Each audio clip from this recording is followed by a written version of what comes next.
What's up, YouTube? Austin Mabry here. This is day 3 of my trying to learn how to use this Tormach. I really spent some more time in the software and just kind of setting up my tool crib. I'm still not quite sure. I'm going to use a 3/8 inch end mill today because it's kind of in between what I've been using. I played around with it. I actually changed the orientation because I feel like some of that squealing might have been just the rigidness of the vise and the workpiece. So I actually used some shorter parallels so I get a bigger bit bite on the workpiece, and then I turned so that this is now the x-axis instead of the y-axis, so it's just got more surface area to bite on with the vise. Hopefully that will help, but I really want to figure out other things as well. I got some drill bits and stuff. I don't have a 3/4 inch drill bit, which is what I ultimately need to drill this hole. I broke one of my 1/4 inch end mills doing a interpolation in. That worked fine, but it was too short to really evacuate the chips. The tool holder was kind of down like that, and it just kept the chips in, bound up, and they broke. So the Coolant guy came today. I was able to get a hold of him. He's an awesome guy. I guess he was probably off yesterday. I'm not sure, but that's why I couldn't get a hold of him yesterday. But he came right out tonight, right after work, hooked me up with some free coolant with the Qualicam, and then I just went ahead and bought a bucket of it because I figured I might as well get it. I'm going to be upgrading the sump, like a lot of guys I've seen on YouTube do. I know John Grimsmo did it just with a little bucket, and I've got one. I've got a sump pump, I think a 1/2 horse or a 1/3 horse. So I'm going to do that, but in the meantime, I do have coolant, but this is really stupid. The fuse on this for all of my power, you can see I'm having to run my, this is pretty ghetto, I'm waiting for my USB cables I ordered them from Amazon, the little extensions, and they just never shipped them. They were supposed to be, prime, and they never shipped. Dang this thing. Every time. Okay, that means I better get going. Anyway, this fuse is blown, so I can't run my coolant sump because I don't have power to it. So I'm just going to continue using the air. I did check it out. I just plugged it straight into the wall. It ran fine.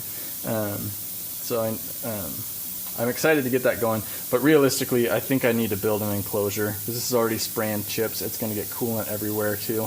So I'm going to just stick with the air blast for now.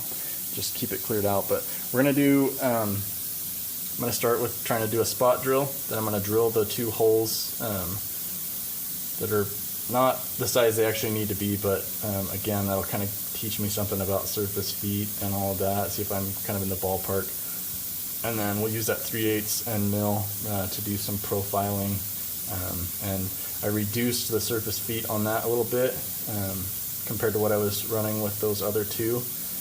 Hopefully that'll reduce the squealing along with the more rigidness, but let's give it a shot and try. So I got to start out here with the spot drill.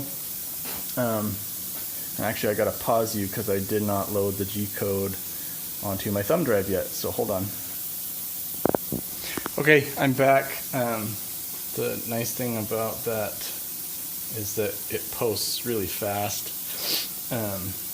It actually takes a while for this thumb drive to show up, and I don't know if that's an issue with the PathPilot control system or if it's that thumb drive. I'm going to try a different one. But let's see, I saved it as full. And apparently it didn't save to the thumb drive for some reason, so one more try. Okay, everything worked this time. I decided not to hit record again until I knew it was loaded, so we're ready to go. Wish me luck. I'm hoping I didn't forget anything, but I guess we'll see. So here we go.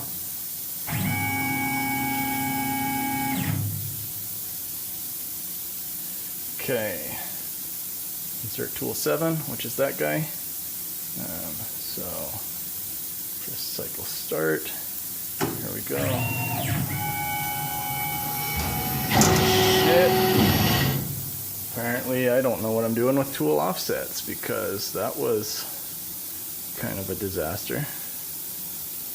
Luckily it just pushed it right into the holder, and I think I stopped it before it got too crazy. But that's also a really fast plunge rate. That, I guess maybe it was rapiding to its safe height. I don't know. Back to the drawing board, I guess. Okay, that took me way longer than I thought. I was doing it wrong. I was setting the work height off of the offset height off of the flat of the spindle, off of the tool setter, which I wasn't supposed to do. I was supposed to set that off of a flat surface and then add the tool setter on top, which is dumb, because you should just be able to touch off, I would think, from your tool setter without having to use a gauge block or whatever to find where that is. Anyway, got it done. They're finally all touched off correctly. I think I'm back to having the right one, but when I had to refine my zero, my Heimer's broken, so I had to refine my zero, so I don't know if that spot is going to be in the same spot, as it were. So we'll see.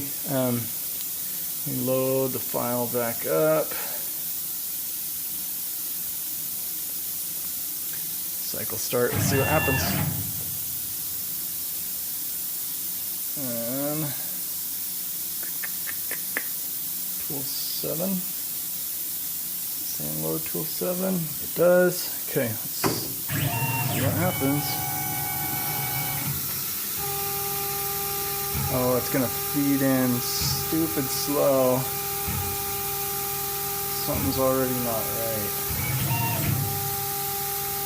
Why is my work?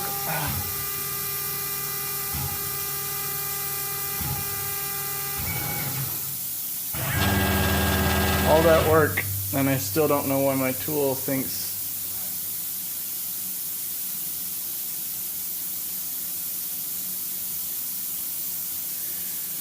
Well, at least it didn't crash. It's just hovering an inch above where it's supposed to be. Actually, that's an interesting. I'm gonna reset that.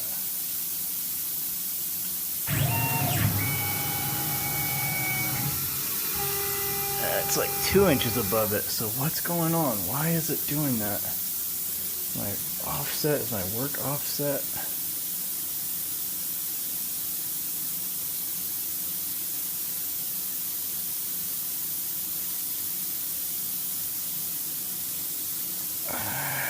Doesn't. I don't know anything about. Okay, this is take 2. Video cut off right in the middle of it, but I think I figured out what happened. I think I just didn't zero the Z after I did all of that offset work again with the running the tool offsets. So hopefully I've got that right now. So I'm gonna just try it again. I've got tool 7 in there, so it should ask for it, which it is. Cycle start. Finger on the escape key. Still not sure why. I mean, I guess that's a safe height it's drilling from. Okay. Get my air gun here.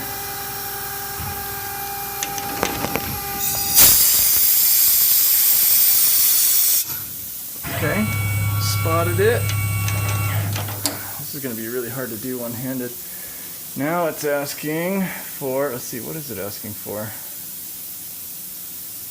Should be asking for, should be telling me what tool, what drill I need.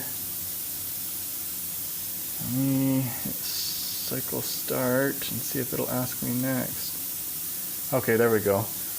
Tool 5, which is a 13-30 seconds. So we're gonna have to go way up here in order to do that. Which I don't know if it's gonna let me. How do I get the tool to let me in there?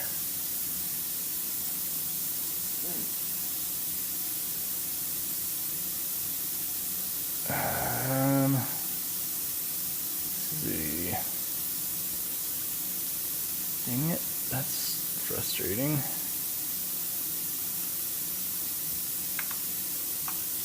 I don't know what that MO01, okay, tells it to stop, which we want that to do. But how do I get it to let me fit that drill in? That's just way too long. And the machine should know it. I'm gonna pause you. I'll be back. Okay, figured that out as well. It's also in offsets. You put the Z where you want it until it's set G30. So let's run that cycle again. I'm just gonna run tool 7 empty since it already ran that part. So hopefully that didn't break my, I don't think it did. Shouldn't have affected my zeros or anything. So there we go.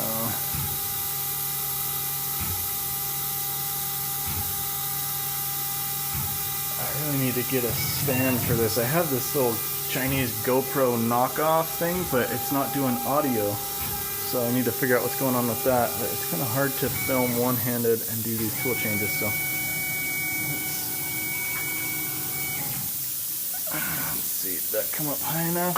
It did. So this one I can do one-handed. There we go. Just because there's not another tool in it.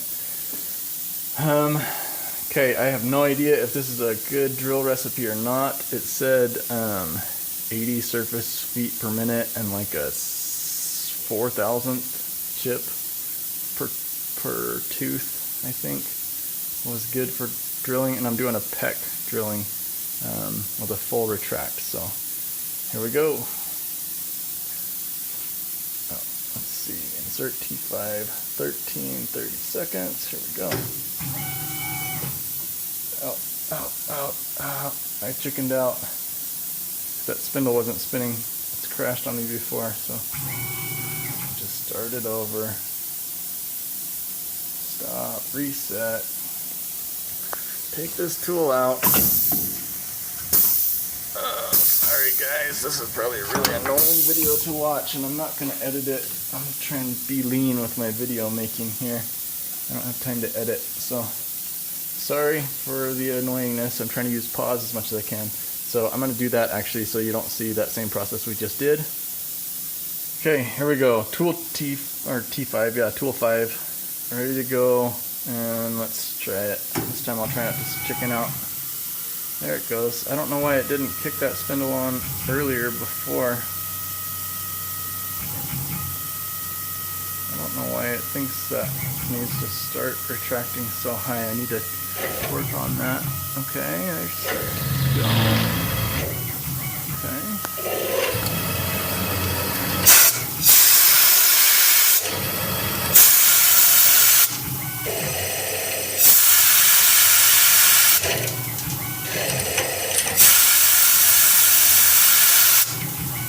Definitely making a respectable.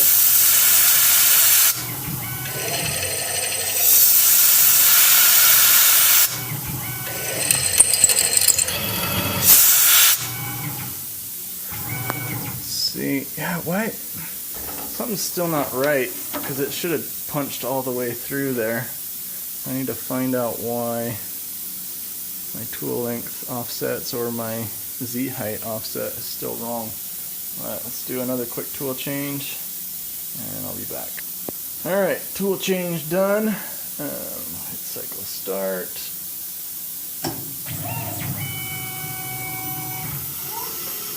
Goes again. See, it's so bizarre that it's starting so high.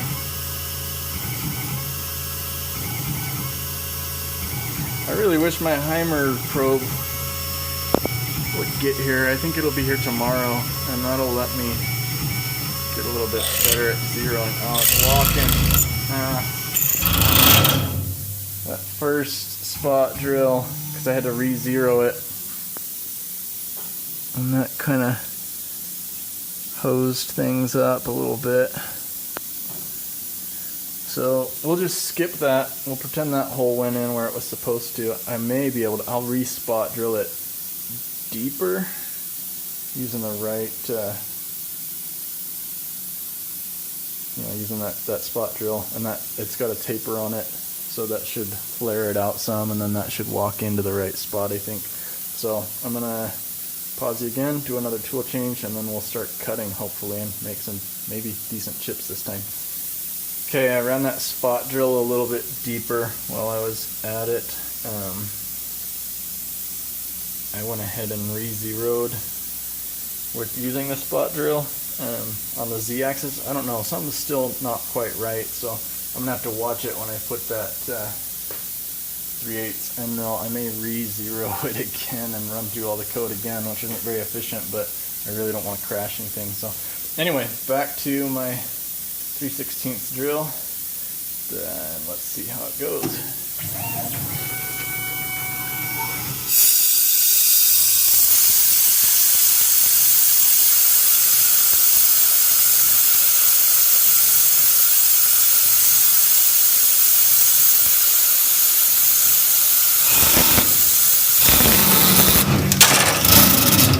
Don't like that. All right, take 3. This is what you really came for, is to see me bust this tool. I actually just broke that drill bit. I tried a different recipe and it wasn't any better. I don't know. I'm gonna have to look into that. Luckily, drill bits are cheap. I can get a whole bunch of those for a couple bucks. So I went ahead while I was in there tweaking the drill recipe for that one. I also tweaked the G code so that this drilled all the way through. So and I actually really like that drill recipe. It could actually probably stand to go a little bit faster and a little bit more of a chip, but it was throwing a really good hot chip, and it was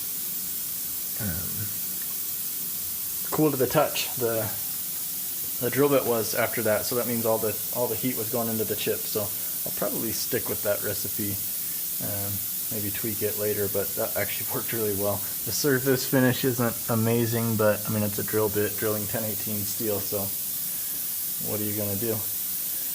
So here we go. Let's see what happens. If it starts screaming, I'm just gonna stop it right away.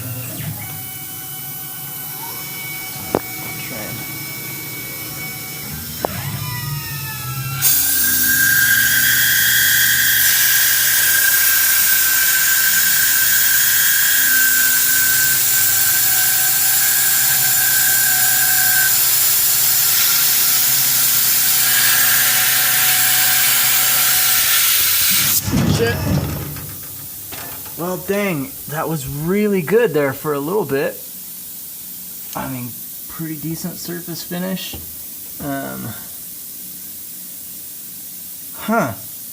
It was cutting really good. It was a little bit of screaming, but man, look at those nice straw color chips there. Good, big, beefy chip. About, I don't know why it won't focus. Focus.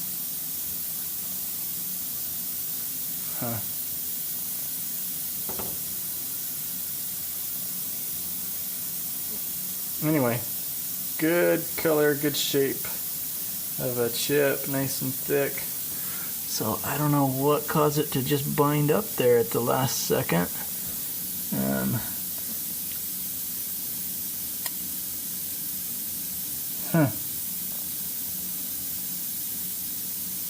Don't know.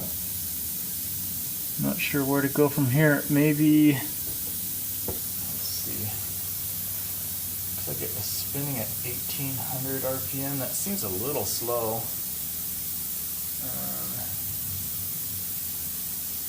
I'll measure that stock. It may be trying to take too big of a bite off around that corner, so I might extend the stock in the model, just so it thinks it's a little bit larger,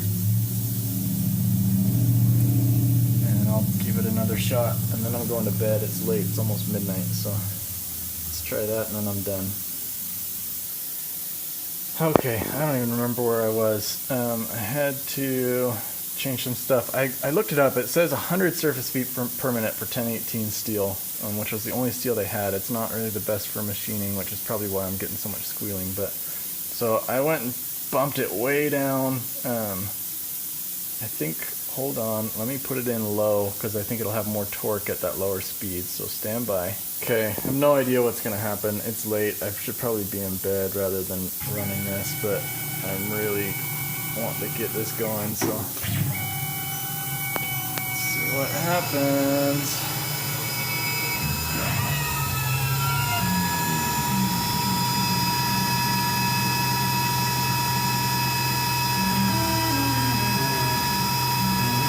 That's interesting.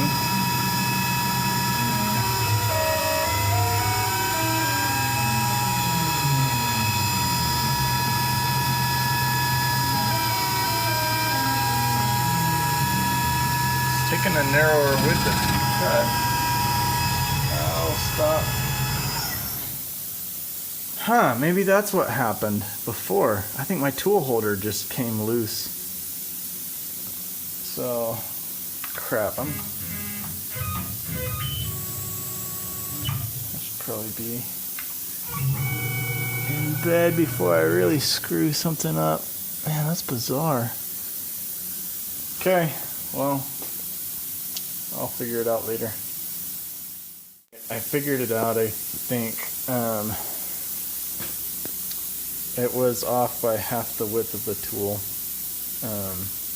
When I zeroed it, I did that wrong. So I'm going to run it again at this slow speed. I already switched the spindle back to high, but it's going to be around 1,000 RPM. And then if it doesn't work, I'm going to bed for real. We'll start back over with...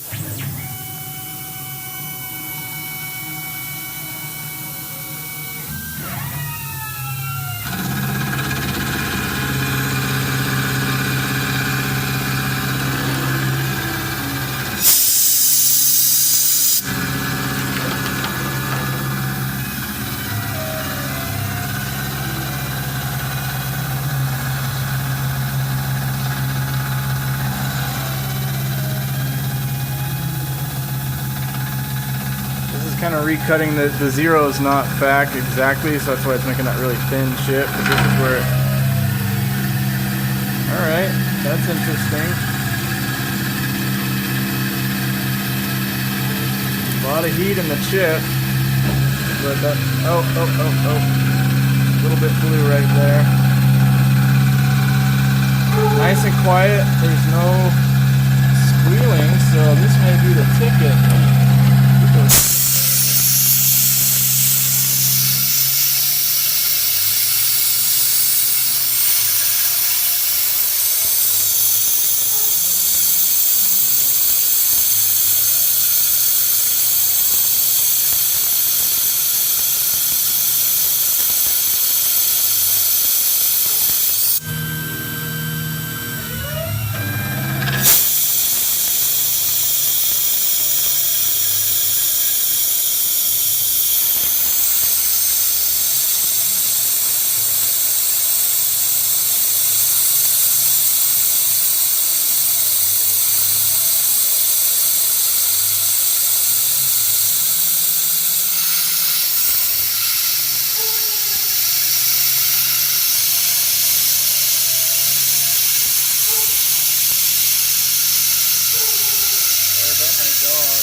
hot dog.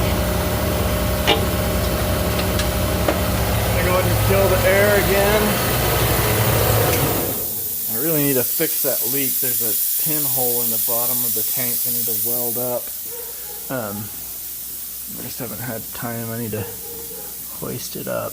So yeah, there was that little weird crash early on because again I had that half of the tool length set on the Z. That's why I really need that Heimer. So I'm an idiot when it comes to figuring that out. So this was where that center drill had to drill too deep to get us back in line, so it kind of broke through right there. But this profile right here, the surface finish is pretty decent.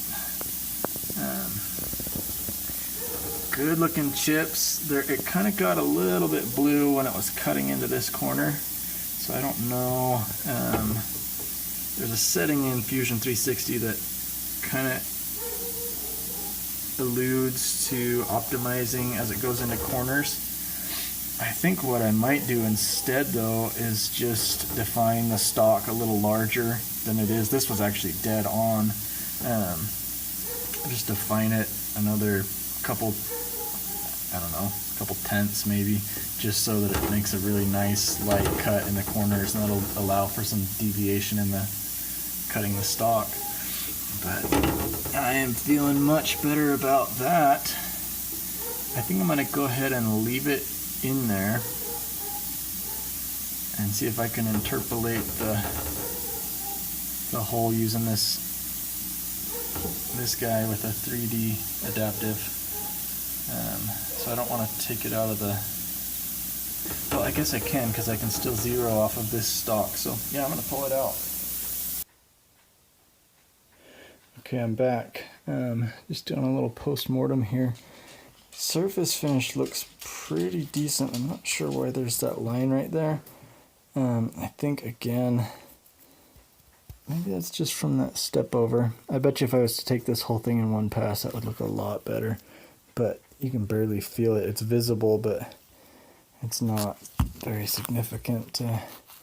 There's this one little boo-boo right here, but the rest of it's almost mirror polished. I dug out that busted up drill bit, and then I just kind of hit all the corners here with the gunsmithing file, because I'm going to carry this around in my pocket. I've actually been carrying my failures around, and I didn't file them. They're kind of sharp. But so that was my first attempt, which I did a really nice facing off the material beforehand, and then promptly crashed it, and I decided it's not worth it to deal with facing off the material until I... So this was second attempt.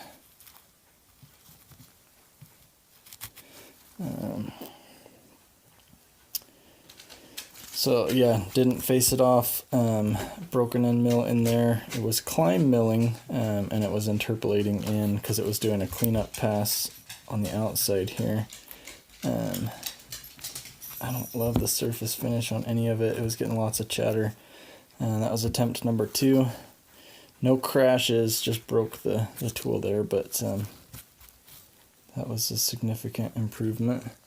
And then this guy is huge progress. It doesn't look like it because I crashed it a little bit right there in that same spot, and for the same reason. It's because I'm screwing up my zero because I'm not compensating for the tool width to find the center of the Z-axis there. Center of the Z-axis, I don't know, center of the spindle, center of the cutting tool. But to look at them, you probably wouldn't be able to tell how much progress we've actually made, because this one has a really nice surface finish on the top, but a crash on this side. Neither of these two has a surface finish. This one's kind of looking more finished, the fact that it's got the larger hole, and this one also doesn't have the crash in there. So this actually could probably be salvaged. I'm actually going to hang on to these probably for a long time, because they're kind of my progression. 3 days worth of progress. Hopefully, I mean, this one's not done until well, I guess it is. There's no way I can finish it with this mangled bit, so yeah, I'll call this done, and then tomorrow we'll start with a fresh one, and hopefully come out with a better looking part. So I think I'm going to go ahead and add a facing process. What do they call that? Not a process, but operation, I guess, to start off with. Just take a couple thou off of it. And we're going to increase the depth back. I think now that I've got the speeds and feeds a little bit better, I'm not as worried about the work holding. I thought that might be the reason that it was squealing, but I think my spindle speeds were just way too high. So they almost got cut in half, and it's sounding way better. Really nice looking chip. All of the heat's going into the chip, but it's not turning blue. Oh, it's just a good day. I'm excited, and I'm going to go to bed now because it's very late, and my daughter's probably going to keep me up all night wanting food. So, we'll see you guys later. Bye.